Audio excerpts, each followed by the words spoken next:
G'day folks, Scott here. Today I'm reviewing Black Panther.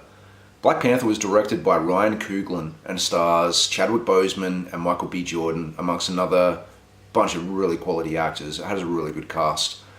This movie follows up directly after the events of Captain America Civil War, and presumably is going to lead into the events that will take place in Avengers Infinity War that comes out in April.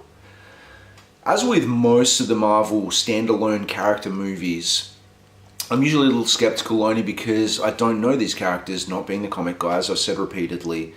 So apart from the small moments I've had of them in, sort of big cast movies like this, with him specifically in Captain America Civil War, which he was great in, I didn't know anything. So, I wouldn't say I was really pumped to go see it, but I have learned my lesson by not having faith in Marvel and not having faith in their big picture when it comes to this entire franchise and the way they're stitching it all together. So regardless, I went and saw it and I really enjoyed it. It was a really good movie. It had a lot more to it than I expected to. I love the, obviously they set up the country of Wakanda in Avengers Age of Ultron, and then they introduced Black Panther in the Civil War. So Wakanda is where all the, I think vibranium it was called, the, Captain America's shield, and Ultron sort of remade himself out of that stuff, and Black Panther's suit is made from that. Now, this is spoiler free, based on, the trailers at least, but, the country of Wakanda was really interesting. I don't want to go into too much details on why in case you haven't watched trailers or anything, but I really liked how there were kind of 5 primary tribes or civilizations within Wakanda itself, and every time a new king would come about, then each tribe would have the opportunity to, put forward a warrior to challenge whomever the rightful heir was, so that everybody had a say, everybody partook. I really liked the politics of that. I liked how the different tribes had their own unique look, not so much makeup, but their outfits and armor and weaponry and all that kind of stuff. It was really well done, really well thought of. It was a cool story. Andy Serkis returns, and he was set up as a sort of offset bad guy in Age of Ultron, and that character, that role was revised in this, and he was great. I love Andy Serkis in pretty much everything, so it's hard for me to come across a performance of his I haven't liked. Black Panther himself was fantastic. I really liked his story arc. I liked his family, his sister. There was more of a kind of a spy thriller kind of thing going on with a lot of the storylines of this as well that was really interesting. I guess if I had to have one small complaint about this movie, would be the shooting of the action sequences, specifically when it comes to hand-to-hand combat. I was kind of surprised to find out it was the same director, Ryan Coogler, who did Creed. And Creed had a very good, well-shot fight scene, in the boxing in it.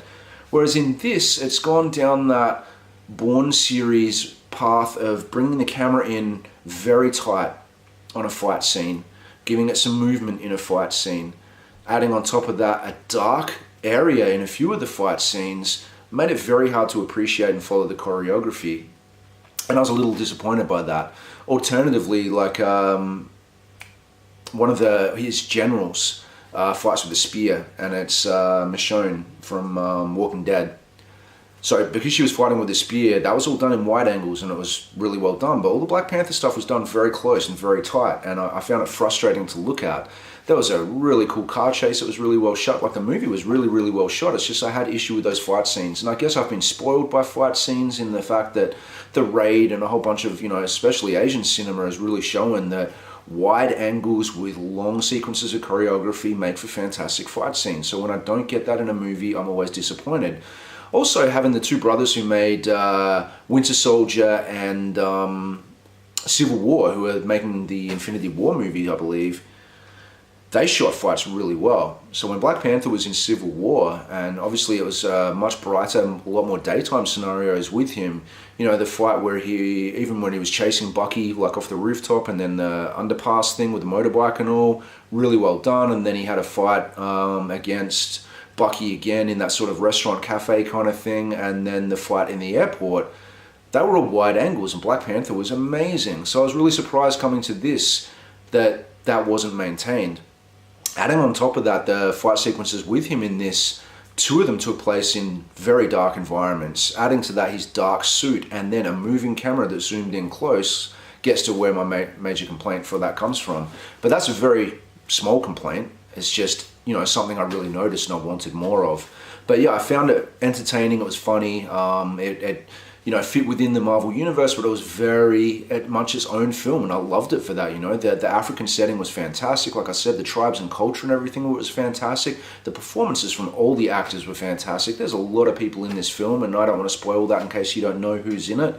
But yeah, it was great. I really don't have that much more to say about it. I'm just as pumped for Infinity War now as I was, and I really appreciate Black Panther more as a character now that I know a lot more about him.